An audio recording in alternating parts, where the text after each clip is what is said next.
O Henry का लिखा हुआ कहानी जिमी वैलेंटाइन के कुछ क्वेश्चन आंसर है, उसका आज हम लोग डिस्कशन करेंगे। पहला क्वेश्चन है, do you believe that a person with a record of criminal behaviour in the past can forever change for the better? If yes, what influences might be responsible for that change? If not, why? इस question का हिंदी अनुवाद है, क्या आप मानते हैं कि अतीत में क्रिमिनल एक्टिविटीज का रिकॉर्ड रखने वाला व्यक्ति हमेशा के लिए बेटर के लिए बदल सकता है? यदि हाँ, तो उस बदलाव के लिए कौन से प्रभाव जिम्मेदार हो सकते हैं? यदि नहीं, तो क्यों? अब इस क्वेश्चन के आंसर पर हम लोग प्रकाश डालते हैं। एक व्यक्ति जिसका अतीत में क्रिमिनल एक्टिविटीज का रिकॉर्ड रहा है, वह बेहतर लाइफ के लिए परमानेंटली बदल सकता है। उस बदलाव के लिए कई प्रभाव जिम्मेदार हो सकते हैं। ये प्रभाव प्रेम, अच्छी प्रेरणा, बेहतर आचरण एक्सेट्रा हो सकते हैं। जिमी वैलेंटाइन कहानी में प्रेम का प्रभाव ही था जिसने जिमी को परमानेंटली बदल दिया। जिमी पेशे से चोर था। स्प्रिंगफील्ड मामले में शामिल होने के कारण उसे जेल हुई। जेल से छूटने के बाद भी उसने चोरी का पेशा जारी रखा। वह बैंक लूटने के इरादे से एल्मोर पहुंचा, लेकिन एक युवती से उसकी अचानक मुलाकात ने उसके दिल और दिमाग को बदल दिया। वह भूल गया कि वह क्या था और एक बदला हुआ इंसान बन गया। जिमी वैलेंटाइन का निधन हो गया और राल्फ डी स्पेंसर उसकी राख से जन्म ले लिया। उसका एकमात्र लक्ष्य अब एनोबल से प्रेम करना था। उसने एक जूते की दुकान खोली और काफी तरक्की किया। अतीत का एक चोर वर्तमान में एक व्यवसायी बन गया, एक बिजनेसमैन बन गया। उसने एक ईमानदार जीवन जीकर नाम और शोहरत कमाई। एनोबल को उस पर उतना ही गर्व था जितना उसे खुद पर था। वह उससे शादी करने के लिए तैयार थी। वो इतना अच्छा आदमी बन गया था कि बेन प्राइस जो जासूस थे, उन्होंने उसे पहचानने से इनकार कर दिया और उसे जाने दिया। उसे गिरफ्तार नहीं किया, जो हम कहानी के अंत में देखते हैं। नेक्स्ट क्वेश्चन है, जिमी वैलेंटाइन की कहानी में जिमी वैलेंटाइन के जो चरित्र है, कैरेक्टर है, उस पर टिप्पणी करें। Comment on the character of Jimmy Valentine in the story Jimmy Valentine. Jimmy Valentine एक सुंदर युवक था। उसका पेशा चोरी करना था। उसके पास चोरों के बेहतर औजार थे और जिमी उस पर गर्व करता था। वो अपने औजार एक सूटकेस में रखता था। जब हम पहली बार उससे मिले तो वह जेल में था। उसे स्प्रिंगफील्ड केस में अरेस्ट किया गया था। हालांकि उसे 4 साल के लिए जेल भेजा गया था, लेकिन वह अपनी सादगी और अच्छे व्यवहार के कारण 10 महीने में ही बरी हो गया, पेरोल पर बाहर आ गया। जेल से रिहा होने के बाद 1 हफ्ते के बाद बैंक के 3 मामले एक के बाद एक चोरियां होने की सूचना मिली। जासूस का निष्कर्ष था कि इन सभी मामलों में जिमी वैलेंटाइन ही शामिल है, इसलिए उसने जिमी की तलाश शुरू कर दी। लेकिन जिमी बैंक डकैती के इरादे से एल्मोर पहुंचा। एल्मोर शहर का नाम है, वहां पहुंचा। वहां उसकी मुलाकात एनोबल नाम की एक युवती से हुई, जिसके आकर्षण ने उसे पूरी तरह बदल दिया। वो भूल गया कि वह एक चोर है और एक अलग इंसान बन गया।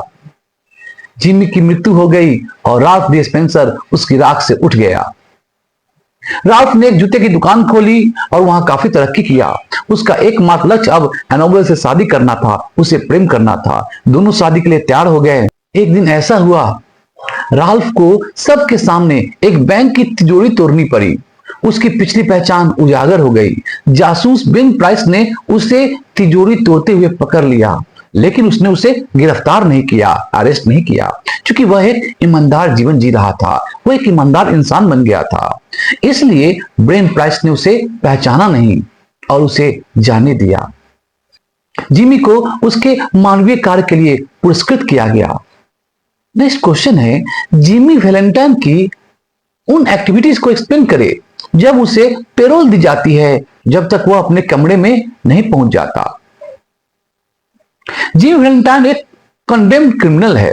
वह स्प्रिंगफील्ड मामले में अरेस्ट हुआ था और उसे 4 साल के लिए जेल भेजा गया था। उसकी सादगी और अच्छे व्यवहार ने सभी को प्रभावित किया। उसे केवल 10 महीने की सजा दी गई। उसे पैरोल दी गई। उसने वार्डन से हाथ मिलाया और सुबह की धूप में बाहर चला गया। वह पक्षियों के गीतों, पेड़ों की लहरों, फूलों की खुशबू की परवाह किए बिना सीधे एक रेस्टोरेंट में चला गया, एक रेस्तरां में चला गया। जिम ने पहली बार आजादी को टेस्ट किया और एक बोतल सफेद शराब के रूप में जिम ने स्वतंत्रता का मजा लिया। जिम एक सिगार पिया और इत्मीनान के साथ डिपो की ओर बढ़ा। उसने दरवाजे के पास बैठे एक अंधे आदमी की टोपी में एक क्वार्टर डाल दिया, एक कॉइन डाल दिया। वह अपनी ट्रेन से 3 घंटे में राज्य की सीमा के पास एक छोटे से शहर में पहुंच गया। वहां माइक डॉलन के कैफे में गया और उससे हाथ मिलाया। माइक ने अपनी चाबी और दे दी उसे और जिम ऊपर चला गया। एक कमरे का ताला खोला जो उसका कमरा था। कमरे के अंदर सब कुछ वैसा ही था जैसा उसने छोड़ रखा था जब वो अरेस्ट हुआ था। नेक्स्ट क्वेश्चन है, जिमी के सूटकेस की सामग्री का वर्णन करे। ये भी बताए वह उन्हें प्यार से क्यों देखता था। इंग्लिश अनुवाद होगा इस क्वेश्चन का। Explain the Jimmy's content of suitcase, why he proudly sees that. इसका आंसर पर हम लोग प्रकाश डालते हैं। जिमी वैलेंटाइन एक युवा व्यक्ति था। उसका पेशा चोरी करना था। उसके पास एक सूटकेस था जिसमें वह अपने औजार रखता था, अपने चोरी के करने के लिए टूल्स रखता था जिनकी चोरी के दौरान उसे जरूरत पड़ती थी। उसके सूटकेस में सामग्री चोरों के औजारों के बेहतरीन सेट थी। वह एक पूरा सेट था। विशेष रूप से टेम्पर स्टील के बने हुए थे वे टूल्स। ये लेटेस्ट डिजाइन के थे। ऐसे 2 या 3 औजार थे जिसका आविष्कार तो खुद जिमी ने किया था, जिम वैलेंटाइन ने किया था। उसे इन औजारों पर गर्व था। उसने इन्हें बनाने में $900 से ज्यादा खर्च किए थे। जब जिमी वैलेंटाइन को पेरोल मिली, छूट मिली, जब जेल से वो निकला तो वह अपने कमरे में वापस आया। उसने अपने कमरे का दरवाजा खोला, धूल से लथपथ सूटकेस को घसीटा। उसने सूटकेस खोला, उसने अपने औजारों को देखा क्योंकि उसे उन पर गर्व था। चोरी के उद्देश्य को सक्सेसफुली अंजाम देने के लिए वे सबसे अच्छे थे। 10 महीने बाद उसने फिर से अपने उन औजारों को देखा, उन टूल्स को देखा जिसे देख करके उसे प्यार आ गया। अपने दोस्त से दूर रहने से उसके मन में उनके लिए प्यार और बढ़ गया था। नेक्स्ट क्वेश्चन है, how does O Henry contrast James Valentine and Ralph D Spencer. O Henry ने जेम्स वैलेंटाइन और राल्फ डी स्पेंसर के बीच कैसे अंतर स्थापित किया, अंतर को बताया है। ओ हेनरी ने प्यार के प्रभाव को दिखाते हुए जिमी वैलेंटाइन और राल्फ डी स्पेंसर के बीच अंतर को दिखाया है। जिमी वैलेंटाइन जो एक सुंदर युवक था, चोरी के पेशे को आगे बढ़ाता था। उसके पास व्यवहार के लिए आवश्यक अपने पेशा के लिए एक बेहतरीन टूल्स का सेट था जिसे वह चोरी के दौरान इस्तेमाल करता था। उसे स्प्रिंगफील्ड केस में अरेस्ट किया गया था। उसे 4 साल के लिए जेल भेजा गया था, लेकिन उसे 10 महीने में ही माफ कर दिया गया। वह अपने कमरे में पहुंचा और अपने औजारों से भरा सूटकेस उठाया। वह बैंक लूटने के लिए एल्मोर की ओर निकल पड़ा। एल्मोर में उसकी मुलाकात एनाबेल नाम की एक युवती से हुई। उसके आकर्षण ने उसे पहली नजर में ही बदल दिया। वो भूल गया कि वह क्या था और एक अलग इंसान बन गया। जिमी वैलेंटाइन मर गया और राल्फ डी स्पेंसर उसकी राख से जन्म ले लिया।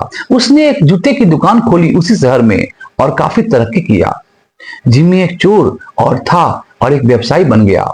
उसने एक ईमानदारी जीवन जीकर नाम और शोहरत कमाई।